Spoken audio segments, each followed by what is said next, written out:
I told you I wanted the iPhone. Why would you bring this trash into my room? Lily's voice echoed through the small house as she stared at the brand new smartphone on her bed. Her father, David, stood in the doorway, still wearing his dusty construction boots. Lily, that's a good phone, David said softly. I worked double shifts at the site for 3 weeks to buy that. I even skipped my own medicine this month. Lily didn't care. In a fit of rage, she grabbed the phone and hurled it against the brick fireplace. Crack, the screen went black. If it's not the best, I don't want it. She screamed. David didn't yell. He simply knelt, picked up the shattered pieces, and put them in his pocket. He walked out without a word. Watching from the window was their neighbor, Mr. Henderson, a man who had built a multi-million-dollar landscaping empire from nothing. He saw the tears in David's eyes and decided that Lily needed to learn what overtime really meant. The next morning, Mr. Henderson knocked on their door.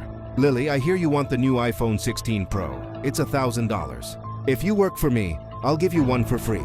Lily smirked. Fine. How hard can gardening be? Mr. Henderson didn't give her a lawnmower. He gave her a shovel. For the first 4 days, Lily was tasked with digging a decorative pond in the hard, sun-baked clay of a luxury estate. By noon on day 2, her designer sneakers were ruined. By day 4, her hands were covered in raw, bleeding blisters. She cried every night, but Mr. Henderson simply said, "No finish, no phone." On day 6, Lily was exhausted. She sat under a tree, ready to quit. She looked across the street and saw her father, David, high up on a scaffolding at another construction site, hauling heavy bags of cement in the 90-degree heat. She realized he did this every single day, not for himself, but for her. She saw him sit down for lunch, only to eat a dry piece of bread and drink lukewarm water. He was saving every penny for her. Lily returned to work with a different heart. She didn't complain. She worked until her muscles screamed. Finally, at sunset on the 10th day, the pond was finished. Mr. Henderson walked over, holding a white apple bag. "You earned it, Lily. Here is your hard work."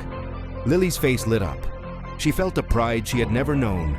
But as she reached for the bag, Mr. Henderson pulled the phone out, looked at her, and dropped it onto the jagged rocks she had just spent days hauling. He took a heavy mallet and smashed the iPhone into a pile of glass and metal. "What are you doing?" Lily shrieked, falling to the ground. "That was 10 days of my life. I bled for that. That was my hard work." Mr. Henderson knelt beside her. "Exactly, Lily.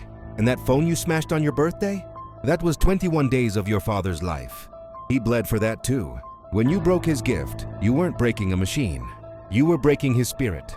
Lily sat in the dirt, the lesson finally hitting her like a physical blow. That evening, she didn't go buy a phone. She took the money Mr. Henderson actually gave her and went to the pharmacy.